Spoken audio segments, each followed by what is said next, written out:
Yo yo yo, what's up mga ka-otits? Kamusta ang ulam-ulam mga par? Tingnan niyo ang ulam natin for today's video mga ka-otits. Cheesy yan mga ka-otits. Tapos lalagyan mo ng tostadong bawang sa taas mga par. Tapos may okra sa gilid. Tingnan mo naman kasi mga ka-otits. Tapos tatakamin pa ito. Syempre kakain muna ako ng okra na sariwa dyan mga par. Napakalambot niyan. Ang tayap niyan. Tapos bangus, taba ng bangus. Ewan ko na lang talaga mga ka-otits. Sabay sili mga par, ang sarap talaga niyan mga par. Ano kaya maging reaksyon ka niyan? Talaga mapapapakit ka niyan mga ka-otis. So ano pang hinihintay nyo? Tara, lutuin na natin to. So para sa cheesy bangus natin mga ka-otis, syempre kailangan natin ng bangus mga par. So binoneless ko nga pala yan mga ka-otis. Kailangan natin ng 3 kamatis mga par, yung malalaki, tapos isang sibuyas, keso, and mayonnaise mga par. So in-start ko to sa mga ka-otis sa paghiwa ng kamatis mga par. Ito nga pala yung pantatoppings natin sa bangus mamaya mga ka-otis. So 3 pirasong kamatis yan mga par. So set aside muna natin to mga ka-otis. Sunod na natin yung sibuyas mga par. Puting sibuyas mga ka-otis kasi medyo matamis to eh. Then after nun mga par, ikukot natin yung bangus ng paminta and asin mga par to cover lang para hindi ganong maalat mga par. Tapos ikalat na natin yung asin and paminta mga ka-otis. Tapos kailangan pati yung loob mga par maabutan yan. Tapos yung likod syempre hindi huwag nyo kalimutan ng lagyan ng asin at paminta yan mga ka-otis. So para sa toppings natin mga ka-otis, magpainit lang kayo ng pan mga par. Tapos maglagay kayo ng butter mga ka-otis. Syempre kalat nyo lang yan. Lagyan nyo ng onting mantika mga ka-otis. Tapos after nun, pag mainit na, pwede nyo nang ilagay yung kamatis and sibuyas mga par. So sutayin nyo lang yan hanggang sa mag-brown siya mga ka-otis. Pag medyo malambot na mga par, pwede na tayo maglagay ng mayonnaise mga ka-otis. So isang pirasong mayonnaise nga pala nilagay ko dyan mga ka-otis. Yung sakto lang yung laki mga par.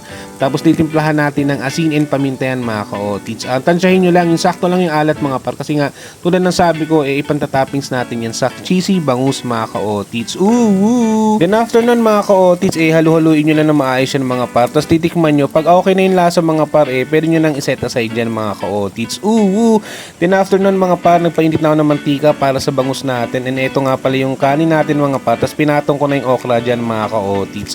Tapos dito na ako sasablay mga par. Ayan o, tingnan mo naman, nasa gilid yung bangus natin mga ka-otis.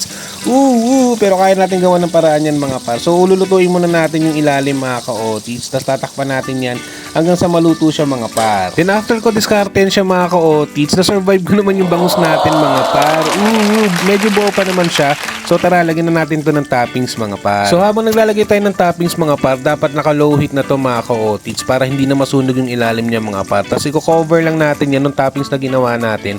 Tapos ilagyan na natin yung cheese mga par. Pag wala kayo ganitong cheese mga ka-otis, pwede naman yung quick melt mga par. Then after nun, tatakpan lang natin siya hanggang sa maluto yung cheese mga par. So ayan mga ka-otis, tingnan mo naman, medyo malambot na yung cheese natin yan. Napakasarap na ng dish na to mga ka-otis. And pwede na natin itong iserve sa family natin mga par. Let's go! So eto na yung finished product natin mga ka-otis. Napaka-cheesy ng cheesy bangus ni Otis Gyros na yan mga par. So alam ko nakita mo na ito mga ka-otis. Tara, proceed na tayo sa tikiman time. Let's go!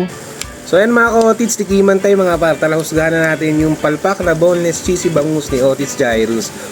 Siyempre, talong. Okra muna tayo mga par. Iwa pa. Taba oh. Taba mga par. Yan oh. Kita ba? Hindi. Diwag. Charot. Kain tayo sila.